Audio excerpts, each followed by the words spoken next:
Montana Territory, spring of 1873, the wind came sharp off the Bitterroot Mountains, and by the time Victor Ellis rode into the settlement of Clearwater, dust clung to his coat like old regrets. He had not planned to take a bride. He came for lumber and seed, not vows.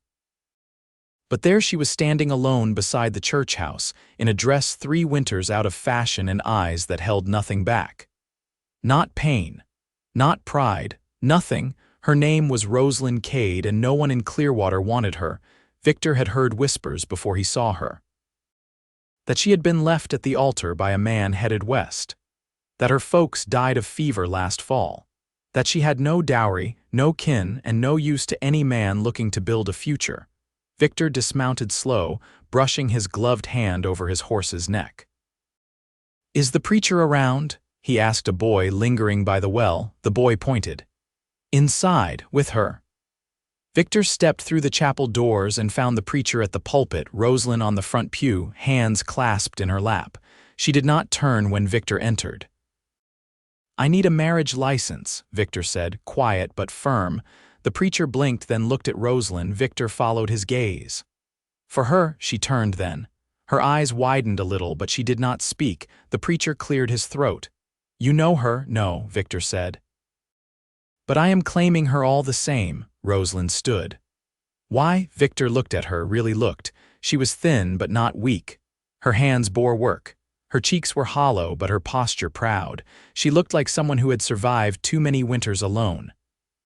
He said, "Because I know what it is to be left behind." The preacher hesitated, but Roselyn stepped forward and said, "I will marry you." They signed the license that afternoon. There was no kiss, no family, no supper. Just a dusty trail north, a wagon with supplies, and a woman in a thin wool coat beside a man who did not speak unless he had to. Victor's homestead lay 30 miles out. He had cleared most of the trees himself, built the cabin by hand. It was not much, but it held against the wind and the roof did not leak. He showed her the house without ceremony. "There is one bed," he said. "You take it, I will sleep on the cot." "I can sleep near the fire," she said. Victor shook his head. "Bed is yours." The days came hard and fast after that. Snow melted into mud and the river swelled. Victor planted oats and barley. Roselyn mended the roof, split logs, patched his shirts.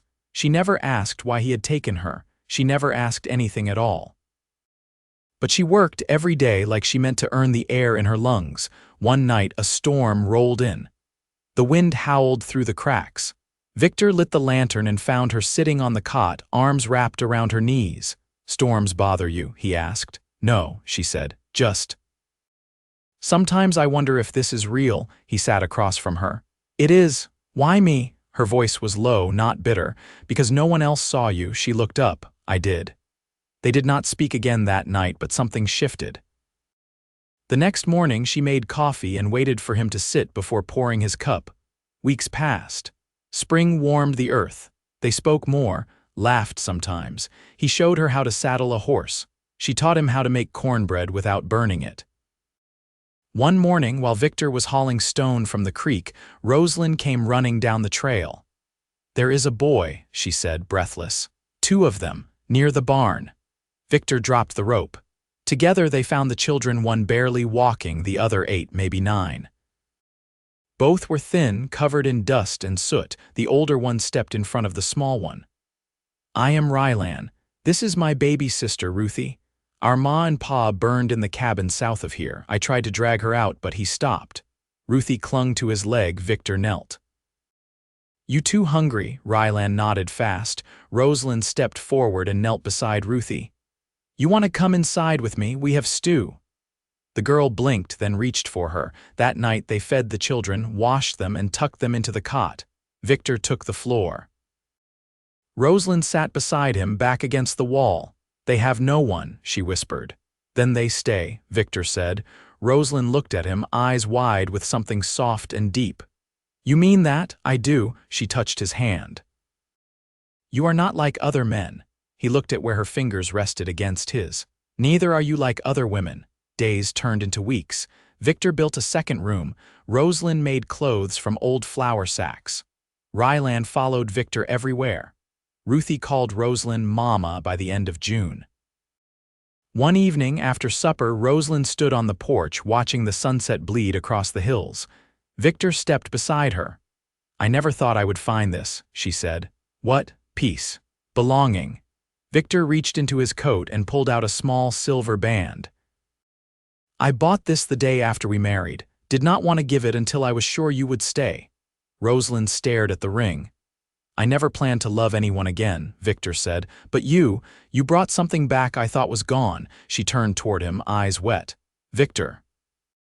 He kissed her then, gentle, sure, both of them steady in the way only people who have lost everything can be. She whispered, "I love you."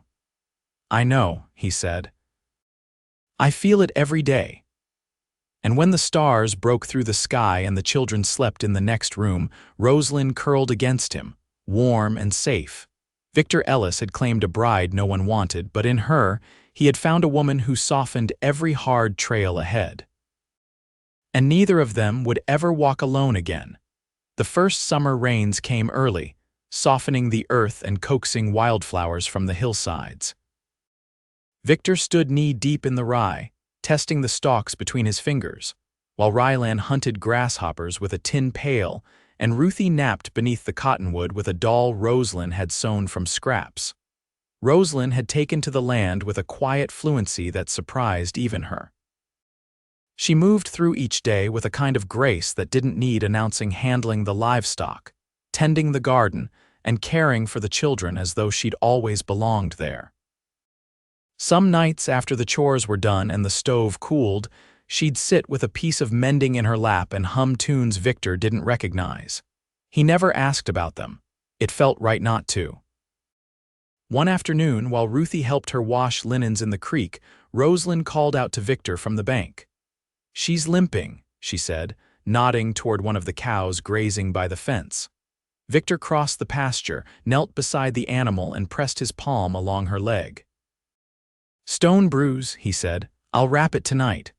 Roselyn watched him a moment, then said, "You always know what to do." Victor didn't look up. "I don't, not always." Back at the house, she stood beside the porch as he washed the mud from his hands at the trough. After a long pause, she said, "Ruthie asked if she could call you Papa." Victor dried his hands on his trousers. "What did you tell her?" "I told her to wait until you were ready." He nodded once. "I'd be proud if she did." Roselyn didn't answer, but her hand found his as they walked inside. That evening, Roselyn twisted her hair back with a ribbon Rylan had found tangled in a bush. It was faded blue, frayed at one end, but it caught the lamplight when she turned her head. She baked with a rhythm, now kneading dough with the heels of her hands while Ruthie clung to her skirts and Rylan snitched bits to chew raw. Victor sat on the stoop sharpening a blade when she stepped out and leaned against the post. "I had a dream last night," she said. He kept his eyes on the edge of the steel. "What about my brother?" "He drowned in the Missouri when I was 15. No one ever pulled him from the water." Victor looked up. "In the dream, he was older, taller than I remembered. He said to tell you I was safe now." Victor set the blade down. "You believe in that sort of thing?" "I believe in what lingers." He reached for her hand, rough fingers curling around hers. "Then I'm glad he saw where you landed." Later that week, a wagon rolled up the trail, drawn by 2 tired mules and driven by a man with a crooked hat and a ledger on his lap. He introduced himself as Mr. Haskins, sent by the county clerk to take stock of the outlying homesteads.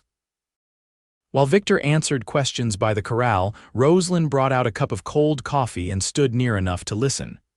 "And your wife's name?" Haskins asked. "Roselyn Ellis." The sound of it made her breath catch. Victor didn't flinch. When Haskins had gone, she lingered by the fence, fingers trailing along the top rail. "You said it like you've always known it." He wiped sweat from his brow. "Felt true the moment I heard it. By midsummer, the rye stood knee-high and green." Rylan had taught Ruthie to skip stones, though she was more likely to drop them on her toes. Roselyn hung laundry between twin aspens, bare feet pressing into the warm soil, while Victor carved new fence posts from pine hauled down from the ridge. One cloudless evening, as moths flitted near the lantern, Roselyn pulled a folded letter from the drawer. "I never posted this," she said, offering it to Victor. "Wrote it the morning after we arrived. Meant to send it to a cousin in Helena, but I never found the words to say what you'd done." Victor unfolded the paper, eyes scanning the soft, slanted lines. "She left behind a place that never wanted her," it read, "and found a man who never asked her to prove her worth." He folded it carefully and set it on the shelf. "I didn't save you," he said. "I know," she replied. "You saw me." That was enough. They stood in silence for a long while after that. Outside, the frogs began their slow chorus and the wind stirred the grasses. Inside, the walls held all the warmth two people could build from nothing. Victor glanced at her. "You ever miss the town?" She shook her head. "There's nothing there I left behind." He reached for her waist, drawing her close. She leaned her head against his shoulder and whispered, "This is the only place I've ever felt like someone wanted me to stay." Victor kissed her temple, slow and steady. "Then stay for all your days." And she did. Late August brought dry heat and the kind of light that made everything feel a little older, a little worn. Dust clung to the porch rail and the garden rows needed water twice a day to keep from curling into themselves.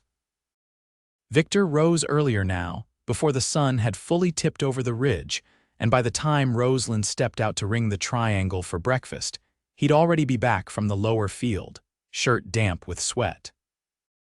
That morning she handed him a plate with cornmeal cakes and said, "There's a wagon headed to Missoula next week. I want to send for a set of readers for Rylan. He's been squinting at the old Bible but the print's worn thin." Victor chewed slowly, then nodded. "Write out what you want." "I'll give it to Brant when he rides through." She ran her fingers along the edge of the table. "And if there's enough left from the egg sales, maybe a spool of red thread." He looked at her with a flicker of amusement. "We got plenty of brown. I've mended every seam in this house. Just once, I'd like to stitch something that didn't come from a feed sack." Victor didn't argue. He just reached for his coffee and said, "Then red it is." The next day, while Ruthie napped under a quilt Roselyn had pieced from old shirts, Rylan sat cross-legged in the dirt, sorting nails by length. Victor set aside his hammer and watched him work a while. "You ever see a sawmill run?" Victor asked. Rylan shook his head. "Just heard about them. My pa used to say machines would take the man out of everything." "Well," Victor said, "when you're older I'll take you to see one. But for now there's still plenty of work a man can do with his hands." Rylan looked up. "Will I always live here?" Victor studied him a moment. "That's for you to choose. But if you stay, there'll always be a place at the table." That evening, after supper, Roselyn stood by the washtub rinsing the last of the plates. Her sleeves were rolled and her hair had come loose from the ribbon. Victor walked up behind her and rested a hand on her back. "Brant's wagon came through. Left this for you." He handed her a small parcel wrapped in cloth. She unwrapped it slowly, revealing a thin sheaf of readers bound with twine and a spool of deep red thread. She didn't speak, but her fingers trembled slightly as she ran them over the cover of the first book. Victor leaned against the doorframe. "Figured you'd make something better with it than a bolt ever could." She turned to face him. "I wasn't used to being seen. You are now." That night, after the children had gone to bed, they sat by the hearth. She was stitching a square of muslin, the red thread moving in and out like a heartbeat. He worked slowly on a piece of leather, cutting a strap for Ruthie's new boots. She didn't look up when she said, "I used to think love had to be loud." Victor set down the knife. "And now I know it's in the quiet things, the way you remembered the thread, the way you never ask me to be anything but what I am." He didn't answer. He just reached across and took her hand, warm and calloused, and held it without needing to say more. The next few weeks passed without hurry. The harvest came in slowly, oats bundled, beans dried, squash stored in straw-lined crates. Rylan helped dig the root cellar deeper, and Ruthie toted potatoes in her apron until she fell asleep in them on the porch swing. One morning, Roselyn rode out with Victor to check the far fence. She sat the saddle steady, her skirts tucked neat under her legs. They didn't speak much, but the silence between them had long since stopped being empty. When they reached the western ridge, she dismounted and walked to the edge. Below, the valley spread wide, the river shining like a silver ribbon through the trees. She turned back to him. "I used to think I'd never belong to anything solid." Victor stepped beside her. "And now," she reached for his hand, "now I'm part of a life that holds." He didn't kiss her. He didn't need to. They stood there for a long time, the wind tugging at the hem of her dress, the horses grazing quiet behind them. When they returned home, the sun had dipped low. Rylan was chopping kindling, Ruthie chasing a chicken with her bonnet hanging off her head. Roselyn laughed, a sound that startled even her, full and unguarded. Victor watched her cross to Ruthie, lifting the girl into her arms with ease. She looked back at him once, eyes bright. The trails ahead would still be hard. Fences would break. Livestock would take sick. Snow would come heavy some winters, and the roof might leak again. But when she reached for his hand that night, her fingers threading through his beneath the quilt, he knew no road would ever feel too long again, not with her walking beside him. By mid-September, the wind shifted. It came down colder from the northern slopes, and the cottonwood leaves along the creek began to yellow at the edges. Victor nailed oilcloth over the window frames while Roselyn brought out the woolens, checking for moth holes and worn seams. The children had grown since spring. Ruthie's sleeves barely reached her wrists, and Rylan's boots pinched near the toes. One late afternoon, Victor returned from trading eggs and dried beans with a neighbor 3 miles west. He handed Roselyn a small bundle wrapped in burlap, from the millers. Said their oldest outgrew him last fall. Inside were a pair of scuffed leather boots and a coat with a missing button. Roselyn turned the coat over in her hands. "Rylan'll be proud to wear it." Victor leaned against the wall and watched her for a moment. "He offered to sleep in the loft to make room if we ever take in more." She paused, eyes lifting. "Did he say why?" Said there's room in the house, and sometimes the world don't leave much. She folded the coat and set it aside. "He's got more sense than most men twice his age." Victor said nothing, just reached for her hand and held it a while. That night, after the children had gone to sleep, Roselyn sat near the hearth with a ledger open in her lap. She tapped the pencil against the page, brows drawn. "There's a parcel of land due east of us," she said. "Belongs to a widow named Me Corbin. She's heading back east to her sister's in Missouri." Victor looked over. "You thinking what I think?" "She's asking $20 and a team to haul her wagon as far as Helena." Victor leaned forward, elbows on his knees. "You want to buy it?" "I want to grow something that lasts longer than a season." He nodded slowly. "We'd need to fence it before snow." "I can help," she said, "and Rylan can drive posts." Victor studied the firelight on her face. "You planning on running the place next door to mine?" She smiled, small and sure. "I'm planning on building something beside you." They bought the land that week. Me Corbin came in a mule-drawn cart with her belongings stacked under a tarp. She hugged Roselyn at the fence gate, then handed over a deed folded in oilskin. "Don't plant beans where I did," she said. "Soil's tired there." After she left, Victor and Rylan began hauling pine rails down from the ridge. Roselyn and Ruthie cleared the brush with a hatchet and a branch hook. They worked until their hands were raw and the days shortened into long blue dusks. One evening, Victor stood at the edge of the new field, jaw tight against the chill. Roselyn came up beside him, rubbing the cold from her arms. He said, "I never thought past survival."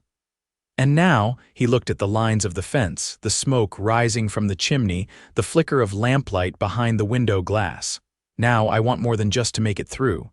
Roselyn reached for his hand. "Then let's build it whatever it is." He kissed her in the dark, slow and certain, the night wind curling around them. The next morning, Rylan asked if he could learn to read maps. Roselyn brought out an almanac and showed him how to trace rivers and mark elevation. Ruthie sat beside her, copying letters in the dirt with a stick. Victor watched through the window while mending the latch on the barn door. He didn't say anything, but that evening he brought in a rolled parchment and set it on the table. County registrar drew this back when the township lines were redrawn. Shows every parcel from here to the base of the Swan Range. Roselyn unrolled it, smoothing it flat. This here's ours, he nodded. And this, he tapped a spot just west of the creek, could be a spot for fruit trees come spring. She looked up. You're thinking long years. For the first time, he said, I can. That night, Victor found her sitting outside under the stars, shawl around her shoulders, ledger in her lap. He sat beside her without speaking. After a long silence, she said, I used to think I had to earn every scrap of kindness, that if I stopped moving, I'd disappear. You haven't moved in months, he said. She turned her face toward his. And I've never felt more real. He slid his arm around her and pulled her against him. Inside, the house was quiet. The fire had gone to embers and the children breathed steady in their beds. Outside, frost clung to the grass, but she was warm in his arms. They sat like that until the moon rose high, the two of them steady as fence posts against the chill, building something stronger than shelter, deeper than land. And this time, neither of them would ever be left behind. By the time October settled in, the trees beyond the eastern ridge had turned deep rust and gold. The mornings came pale and cold, and Victor's breath hung in the air when he stepped out to lead the oxen to water. Frost lined the trough each dawn now, thin as eggshell. The days shortened. The air felt tighter in the lungs. Inside, Roselyn had begun stitching heavier blankets from wool bolts traded up from Fort Benton. She worked in the quiet hours after the children had gone to bed, her fingers steady, her expression thoughtful. One night she paused mid-stitch and looked toward the fire. I never asked what brought you here, she said. To Clearwater, this ridge. Victor rubbed his thumb along the edge of the rocking chair arm. My father died in a mine shaft collapse near Butte. I went east for a time Ohio, then Illinois. Worked rails. Broke horses, nothing held. She waited, saying nothing. I found this valley by accident, got turned around trying to reach Kalispell, camped near the creek, and when I woke, the air smelled like pine and thawed earth. It felt like the first peace I'd had in years. She watched him a long moment. You never told me you'd been east. I didn't want to bring any of it here. She nodded slowly. I understand that. Victor stood and crossed to where she sat. He knelt beside her, rested his hand on her knee. But I'm not carrying it alone anymore. She set the blanket aside and leaned forward, her forehead resting lightly against his. You're not. The next week, the first flurries came, thin as dust, melting before they touched the porch. Rylan helped Victor stack the last of the firewood under the lean-to while Ruthie chased dry leaves with a stick. Roselyn spent the afternoon in the kitchen, slicing dried apples into a kettle of cinnamon and molasses. That evening, after the meal, Rylan carried the ledger to the table and opened it to a blank page. I want to keep track of the harvest the way you do. Victor raised an eyebrow. You planning to run your own land someday? Rylan glanced at Roselyn, then back at Victor. Maybe. But I want to learn how to keep something going, not just build it. Victor pushed the ledger toward him. Then start with the oat count. You know the yield. As Rylan worked, Roselyn stepped outside to shake out the rug. The air bit at her knuckles, and the stars blinked between passing clouds. When she came back in, Victor was pouring warm cider into mugs. You all right? He asked. She hung the rug behind the stove to dry. I'm thinking about winter. It's different when you're not alone. He set a mug in front of her. It'll be long. But we've got enough food, plenty of wood, and each other. She turned to him. Do you ever think about what comes after all this? You mean years from now? She nodded. I think about you with gray in your hair, telling Ruthie's children's stories by the fire while I try to fix a gate that doesn't need fixing. She laughed, surprised. That's the first time you've said anything about growing old. I never pictured it before, he said. Not until you. That night, once the house had gone quiet and the coals dimmed, he reached for her hand in the dark. Roselyn, she shifted closer, her voice barely above a whisper. I'm here. He kissed her shoulder, then rested his head beside hers. I want to give you a proper wedding come spring, a gathering, food, a circle of hands around us. She turned, her forehead brushing his. You already gave me more than I ever thought I'd have. I want to stand beside you with the whole valley watching, he said. Not because I need to prove it, but because you deserve to be known. She cupped his cheek with her hand, her thumb tracing the line of his jaw. Then in the spring we'll stand together. The winter settled in steady. Snow came deep and sure, burying the fence posts and blanketing the land in silence. Rylan learned to set traps with Victor. Ruthie helped Roselyn stir tallow into soap molds. The days slowed, but they held. On the first warm afternoon of May, after the last snow melted from the northern slope, Roselyn stood in the patch of wildflowers just beyond the barn. Her hair was braided with small sprigs of sweetgrass. Ruthie danced around her in a dress newly stitched from pale blue muslin. Victor waited near the old cottonwood, dressed in his cleanest shirt, his boots polished with bare grease. Rylan stood beside him, taller than he'd been last fall, holding a small wooden box he'd carved himself. There were no strangers. Only neighbors and kin by choice, gathered in a ring around the couple. The preacher from Clearwater came, carrying the same book he'd used the day Victor married her in silence. This time, the words were spoken clear. Victor took Roselyn's hands in his. You were the first peace I found after years of dust and noise. You are my place. She looked into his eyes, steady and certain. You saw me when no one else did, and you stayed. That's the love I'll carry every day. The preacher asked if they would live in honesty and strength, and they both answered yes. Rylan opened the box, and Victor slipped a new silver band onto her finger. She pressed a kiss to his palm before lacing her fingers with his. There was food and laughter and a fiddle brought down from the mountains. Ruthie fell asleep beneath a quilt in the grass, her head in Rylan's lap. Roselyn sat beside Victor on the porch, her hand resting on his thigh. He leaned close. You tired?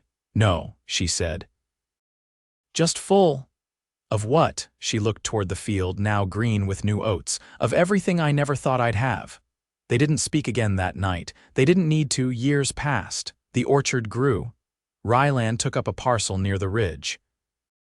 Ruthie learned to read and took to drawing in the margins of the almanac. The house stayed warm, the fence held, and the fire never went out.